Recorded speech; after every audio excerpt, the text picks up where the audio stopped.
Hello everyone, my name is Amol More and welcome to our channel Solution to Blackbook. Now I welcome you all to our Play with Graph series and we are entering into phase 3 of this Play with Graph series in lecture 15. The graph name is trigonometric graphs, very important graphs. तो आज हम ये ट्रिग्नोमेट्रिक्स graphs की शुरुआत करने जा रहे हैं। तो ऑब्वियसली सबसे इंपॉर्टेंट ग्राफ जो रहेगा that is first graph which is y equal to sine x. बहुत ही ज़्यादा इंपॉर्टेंट ग्राफ है ये, ठीक है। तो इसको हम अलग अलग तरीके से समझेंगे और इन डिटेल इसको एनालिसिस करेंगे। सबसे पहले अपना school method that is value putting method, ठीक है। उसके बाद हम देखेंगे प्रॉपर कैलकुलस वाला मेथड, और उसके बाद हम इसके बारे में कुछ स्पेशल चीज़ें सीखेंगे। तो ये 3 चीज़ें आज हम करने वाले हैं, special things about the graph. तो चलिए शुरू करते हैं। तो सबसे पहले we are starting with school method. तो स्कूल मेथड में हम क्या बोलते हैं, y equal to sine x है और आप x की वैल्यूज ले लो, आपको y की वैल्यूज मिल जाएंगी। लेट अस से आप x की वैल्यू 0 लेते हो तो साइन 0 0 सबको पता है। अगर आप x की वैल्यू π/4 लेते हो मतलब 45 डिग्री लेते हो तो इसका आंसर 1/√2 है। अगर 1/√2 आप सॉल्व करते हो तो 0.7071 आता है, ठीक है। अगर आप π/2 लेते हो तो आंसर 1 आता है, मतलब 90 डिग्री का आंसर 1 आता है। उसके बाद आप अलग अलग आंसर्स लेते जाओगे, ठीक है। 3π/4 अगर आप लेते हो मतलब 135 डिग्री अगर आप लेते हो तो आंसर 1/√2 मतलब 0.7071 आता है। उसके बाद अगर आप पाई लेते हो तो 0 आता है, ठीक है। तो ये 0 से लेके पाई तक के आंसर्स हो गए। अगर हम पाई के थोड़ा और आगे बढ़ते हैं तो क्या होता है वो देखते हैं। पाई प्लस π/4 जब हम करते हैं तब मिलता है 5π/4 और इसके लिए अपना आंसर होता है एग्जैक्टली सेम एज π/4। बट ये कैसा है, ये इधर अगर आप देखेंगे तो पहले एंड दूसरे क्वाड्रेंट को हमने कवर कर लिया है, first and second quadrant. But sine ऐसा ट्रिग्नोमेट्रिक रेशियो है जो थर्ड और फोर्थ में नेगेटिव होता है। तो 5π/4 में हमें सेम आंसर मिलते हैं बट खाली वो नेगेटिव हो जाते हैं। तो 5π/4 के लिए आपको आंसर मिलेगा -0.7071। उसके बाद आएगा 3π/2 मतलब 270 डिग्री, उसके लिए आपका आंसर आ जाएगा -1। उसके बाद आंसर आएगा दैट विल बी 2π - π/4 जिसे कहते हैं। एक और टेबल बना लेता हूँ। 2π - π/4 मतलब अपने फोर्थ क्वाड्रेंट में, तो वो कितना हो जाएगा, तो दैट विल बी 1357 π/4। अगेन उसके लिए भी आंसर अपना -0.7071 होता है, ठीक है। उसके बाद आएगा 2π के लिए अपना आंसर अगेन 0 हो जाता है। तो आपने देखा ये था थर्ड एंड फोर्थ क्वाड्रेंट का चीज़। जो फर्स्ट और सेकंड में आंसर आया वही अपना थर्ड और फोर्थ में आया, सिर्फ और सिर्फ नेगेटिव आया, ठीक है। तो इस तरह से हमने क्या देखा। इसके बाद अगर आप देखोगे एक रेवोल्यूशन कंप्लीट हो जाएगा ना, 0 से 2π। देखिए एक रेवोल्यूशन तो कंप्लीट हो गया, इसका मतलब इसके बाद जो आंसर आने वाले हैं वो सेम ही आने वाले हैं, बिकॉज एक रेवोल्यूशन ऑफ एंगल्स कंप्लीट हो गया है, पूरा सर्कल कंप्लीट हो गया है। तो हम क्या करते हैं, हम एक कोऑर्डिनेट एक्सिस बना लेते हैं ऐसे, और लेटस से ये ऐसे, ठीक है। और फिर हम ये पॉइंट्स बना लेते हैं, ये 0 है और लेट मी से ये पाई है और ये 2π है, ठीक है। इसको थोड़ा सा दूर बना लेता हूँ 2π को, ठीक है। और ये यहाँ पे अपना आंसर -π है और ये अंत में अपना -2π है। बीच की वैल्यूज़ भी मैं आपके लिए बना दे रहा हूँ। ये है π/2, ये है 3π/2 और इनके बीच में जो वैल्यूज़ रहेंगी ये है आपका π/4, ये है आपका 3π/4, ये है आपका 5π/4 और ये है आपका 7π/4। ओके, सेम चीज़ इसके लेफ्ट साइड भी रहेगा। तो ये आएगा अपना -π/2 और ये आएगा अपना -3π/2।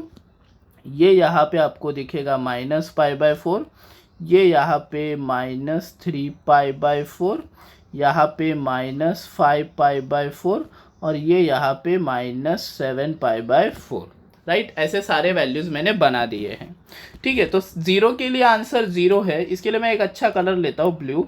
0 के लिए आंसर 0 है। π/4 के लिए उन्होंने कहा है आंसर 0.7071 है, विच इज़ 1/√2।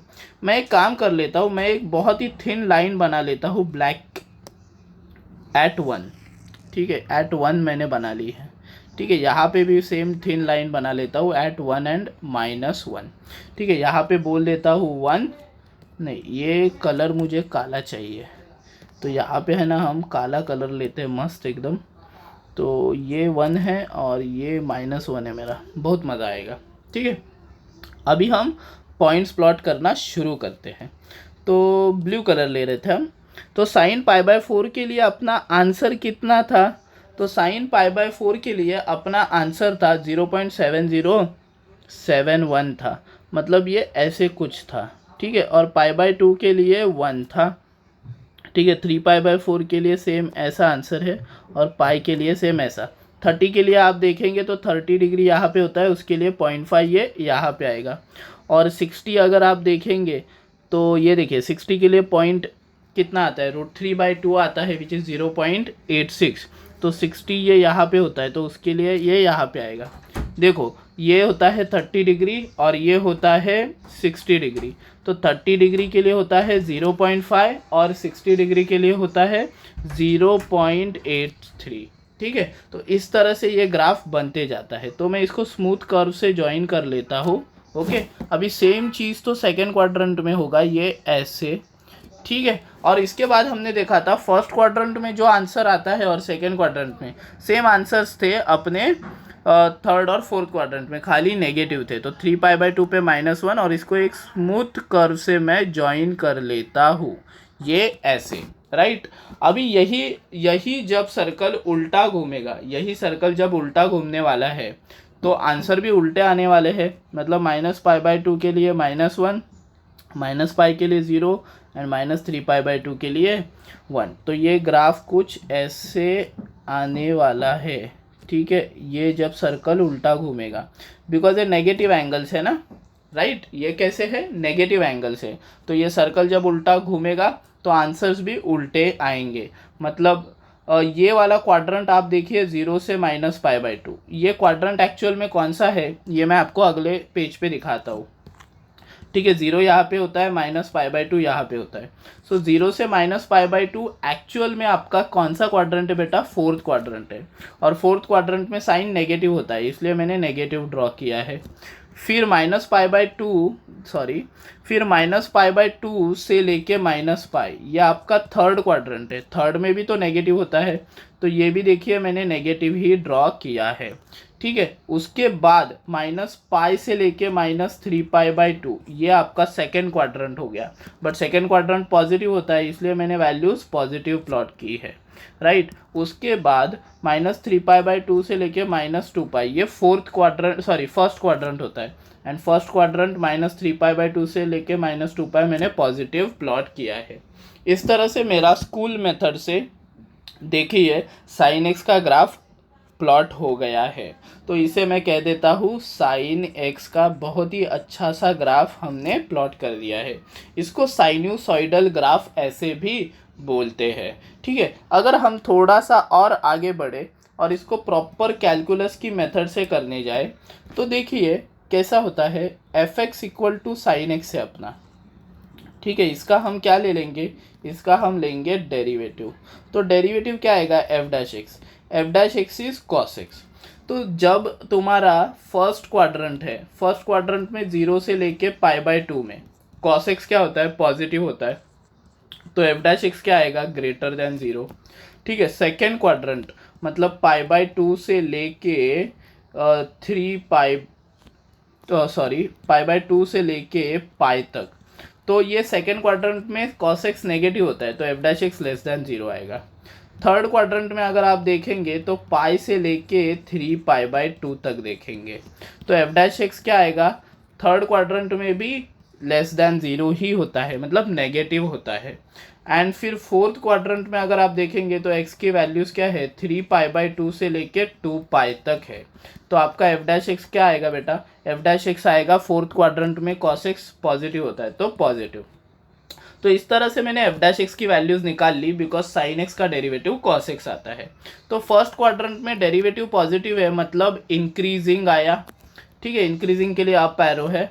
सेकेंड क्वाड्रेंट में नेगेटिव है इसलिए डिक्रीजिंग, थर्ड क्वाड्रेंट में भी नेगेटिव है इसलिए डिक्रीजिंग, एंड फोर्थ क्वाड्रेंट में ये ग्राफ इंक्रीजिंग आएगा। इसका मतलब साइन एक्स फर्स्ट क्वाड्रेंट में इंक्रीजिंग है और फोर्थ क्वाड्रेंट में इंक्रीजिंग है, and second and third quadrant में बेटा ये डिक्रीजिंग है। तो देखिए ये ग्राफ अगर आपको ड्रॉ करना है इंक्रीजिंग और डिक्रीजिंग वाले फंडे से तो आप कैसे कर सकते हैं, तो ये डिटेल में मैं आपको दिखा देता हूँ। ठीक है, यहाँ पे मैं पॉइंट्स ले रहा हूँ 0, π/2 and pi and 3π/2 and then 2π। तो फर्स्ट क्वाड्रेंट में ये ग्राफ इंक्रीजिंग है 0 से π/2, सो 0 से π/2 मैंने इंक्रीजिंग बना दिया। फिर सेकेंड क्वाड्रेंट में ये डिक्रीजिंग है तो π/2 से पाई मैंने डिक्रीजिंग बना दिया।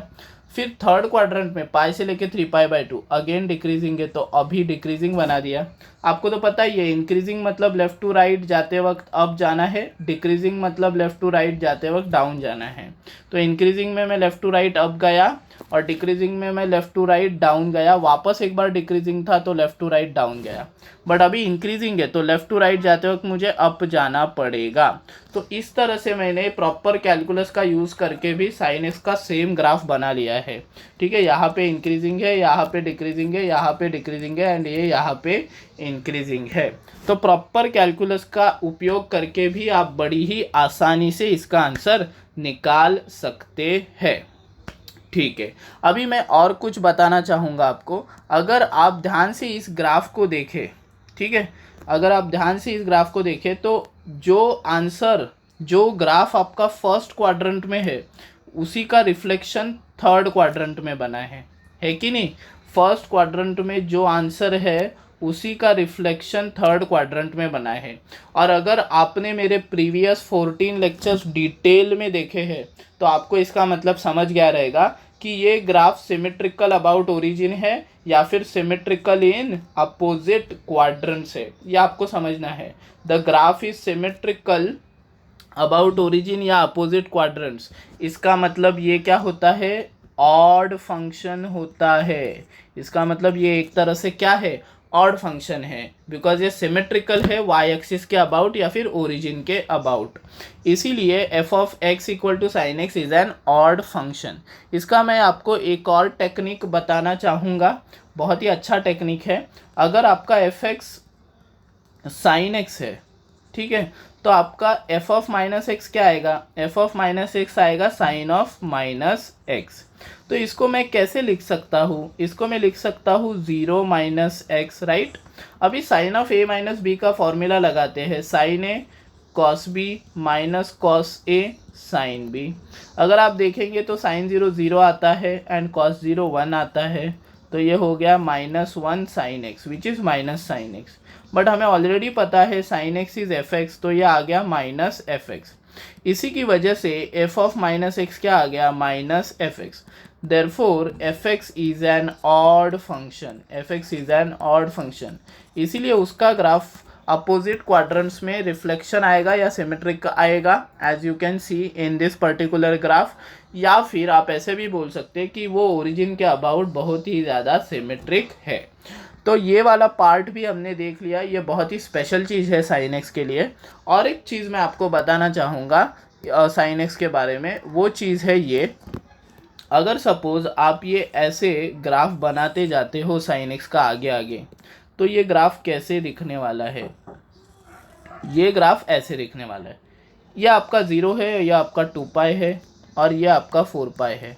ठीक है, सेम वैल्यूज़ सेम शेप देखो 0 से 2π में है, सही है, सेम शेप 2π से 4π में है और सेम शेप 4π से 6π में आएगा। जब भी सेम शेप रिपीट होता है, सेम वैल्यूज़ रिपीट होते हैं, तो वो जो मिनिमम डिस्टेंस में रिपीट होते हैं उसे कहते हैं periodic function. Periodic function, same graph same values जब रिपीट होते हैं तो उस ग्राफ को कहते हैं पीरियोडिक फंक्शन। जैसे हमने लेक्चर नंबर 14 में देखा था कि फ्रैक्शनल पार्ट एक पीरियोडिक फंक्शन है जिसका पीरियड 1 है। तो यहाँ पे कितने डिस्टेंस के बाद साइन एक्स का ग्राफ रिपीट होता है, तो एग्जैक्टली 2π डिस्टेंस के बाद साइन एक्स का ग्राफ रिपीट होता है। सो पीरियड ऑफ साइन एक्स अगर हम कहें, पीरियड ऑफ साइन एक्स, तो वो क्या है बेटा, तो वो है 2π। पीरियड ऑफ साइन एक्स 2π है। इसको लिखने का और एक तरीका है, f of x is equal to f of x plus t. ठीक है, f of x is equal to f of x plus t where t is a non zero quantity. ठीक है, and positive also, then t is a period of the function, t is a period of the function. ठीक है, तो यहाँ पे अगर आप देखेंगे तो साइन ऑफ एक्स में अगर आप 2π ऐड करते हो, साइन ऑफ एक्स प्लस 2π, तो क्या होता है ये मैं आपको दिखाना चाहूँगा। ठीक है, एफ ऑफ एक्स ये साइन एक्स है। अब मैं क्या कर रहा हूँ कि एफ ऑफ एक्स प्लस 2π निकाल रहा हूँ, एफ ऑफ एक्स प्लस 2π। तो ये कितना आएगा boss, sine of x plus 2π आएगा। ठीक है, तो sine x cos 2π plus cos x sine 2π ऐसे आएगा। अभी cos 2π तो 1 आता है तो ये sin x हो गया, एंड sin 2π 0 आता है तो ये 0 हो गया, तो ये sin x आ गया। इसका मतलब ये हो गया fx। तो basically f of x plus 2π आपका कितना आ रहा है, ये fx ही आ रहा है। इसीलिए fx ये पीरियोडिक फंक्शन है और उसका पीरियड है 2π। तो आप कहेंगे आपने 2π ही क्यों ऐड किया, बिकॉज 2π के पीछे वाला कोई भी नंबर आप ऐड करते हो 0 से 2π के बीच वाला, तो sin x वापस sin x नहीं होने वाला है। कोई भी पॉजिटिव क्वांटिटी x में ऐड करने से 0 से 2π के बीच वाली वापस sin x आंसर नहीं आएगा, आप चेक कर सकते हो। तो आप बोलोगे सर आप 4π क्यों नहीं ऐड किए, तो बेसिकली 4π भी ऐड कर सकते हैं, बट पीरियड के लिए हमें t छोटे से छोटा पॉजिटिव नंबर चाहिए होता है। इसलिए मैंने यहाँ पे t छोटे से छोटा क्या मिला मुझे, 2π, इसलिए वो 2π लिया। सो इस तरह से अपना पीरियड ऑफ द फंक्शन भी क्या आ गया, 2π। तो साइन एक्स के बारे में हमने बहुत सारी चीज़ें देखी, एक बार एक रिवाइज कर लेते हैं। तो सबसे पहले तो स्कूल मेथड मतलब वैल्यू पुटिंग मेथड से हमने साइन एक्स का ग्राफ बना लिया है। ठीक है, जो कि कुछ ऐसे दिखता है। उसके बाद हमने देखा फर्स्ट क्वाड्रेंट में साइन एक्स इंक्रीजिंग है, सेकंड में डिक्रीजिंग, थर्ड में डिक्रीजिंग एंड फोर्थ में इंक्रीजिंग, ऐसा कुछ है। राइट, ये पार्ट आपको डिटेल में ऑब्वियसली समझ गया रहेगा। इसके बाद हमने देखा कि ये एक ऑड फंक्शन है बिकॉज ये ओरिजिन के अबाउट सिमेट्रिकल है या फिर वाई एक्सिस के अबाउट सिमेट्रिकल है। ठीक है, उसके बाद हमने देखा कि साइन एक्स एक तरह से पीरियोडिक फंक्शन है। पीरियोडिक फंक्शन मतलब क्या, इसका शेप रिपीट होता है, सेम वैल्यूज वापस आ जाते हैं, तो इसका पीरियड क्या है अपना 2π। So period of sine x is 2π। So sine x के बारे में हमने डिटेल्ड एनालिसिस कर लिया है। अगर आपको ये वीडियो अच्छी लगी है तो प्लीज़ इस वीडियो को लाइक करें और इस वीडियो के नीचे कमेंट करें कि आपको ये वीडियो कैसा लगा। एंड ऑल्सो अपने चैनल को सब्सक्राइब करना बिल्कुल ना भूलिएगा। अपने चैनल का नाम है solution to black book. Please make sure to subscribe to our channel for more such videos. मैं आपसे मिलूंगा लेक्चर नंबर 15 में प्ले विद ग्राफ्स के। So this is Amol More saying bye bye to you.